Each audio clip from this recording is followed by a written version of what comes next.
Welcome to Nivi சமையல். இன்னைக்கு நம்ம சமையல் என்ன பார்க்க போறோம்னா மட்டன் ராரா ரெசிபி எப்படி செய்யறதுன்னு தான் பார்க்க போறோம். வாங்க இன்னைக்கான வீடியோக்குள்ள போகலாம்.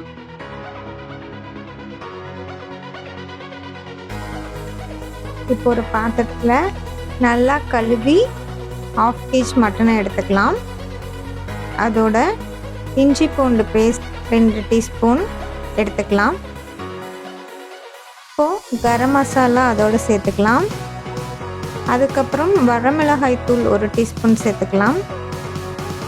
அதுக்கப்புறம் வீட்டில் அரைச்ச மட்டன் மசாலா அது 1 டீஸ்பூன் எடுத்துக்கலாம். அடுத்து தயிர் கொஞ்சமாக சேர்த்து எல்லாத்தையும் ஒன்றா மிக்ஸ் பண்ணி 1 ஹவருக்கு ஊற வச்சிடலாம். அப்போ தான் மசாலா கறியோட நல்லா மிக்ஸ் ஆகும். இப்போ ஒரு கடாயை எடுத்துக்கலாம். அதில் 2 டேபிள் ஸ்பூன் எண்ணெய் விட்டுக்கலாம். 2 டேபிள் ஸ்பூன் எண்ணெய் விட்டுல ஸ்பைசி ஐட்டம்ஸ்லாம் சேர்த்து வதக்கிக்கலாம்.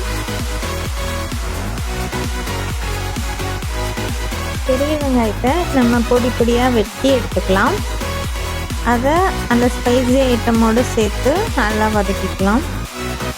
இப்போது 10 பல் பூண்டை நம்ம நசுக்கி வச்சுருக்கோம். அதையும் இதோடு சேர்த்து பச்சை வாசம் போகிற அளவுக்கு நல்லா வதக்கி எடுத்துக்கலாம். பச்சை வாசம் போகிற அளவுக்கு வதங்கினதுக்கப்புறம் 2 சின்ன சைஸ் தக்காளியை குட்டி குட்டியாக வெட்டி அதோடு சேர்த்து வதக்கிக்கலாம். இப்போது 1 மணி நேரம் ஊற வச்ச மட்டனை அதோடு சேர்த்துக்கலாம். சேர்த்து எல்லாத்தையும் ஒன்றா கிளறி விட்டுக்கலாம். ஒரு 2 நிமிஷம் கிளறினதுக்கப்புறம் 2 டேபிள் ஸ்பூன் கல்லுப்பை இதோடு சேர்த்துக்கலாம்.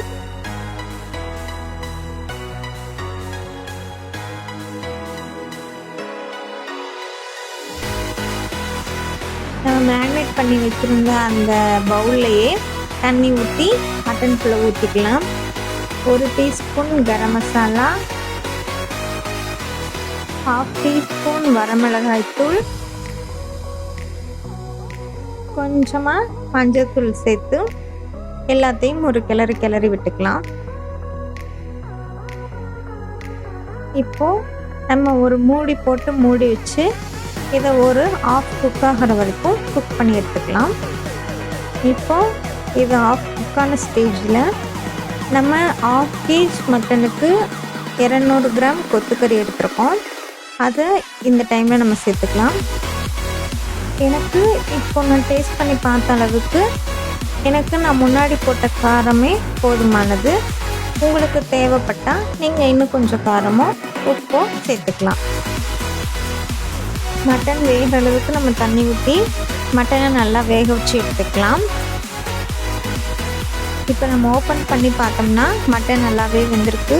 இந்த டைமில் நம்ம மல்லித்தலை புதினாலாம் தூவினதுக்கப்புறம் நமக்கு சுவையான மட்டன் ராரா ரெசிபி ரெடி ஆயிடுச்சு. இதை நம்ம சாப்பாட்டுக்கு இட்லி தோசைக்கு எதுக்குனாலும் யூஸ் பண்ணிக்கலாம். இந்த வீடியோ பிடிச்சிருந்தா எனக்கு எல்லோரும் சப்போர்ட் பண்ணுங்கள். தேங்க்யூ.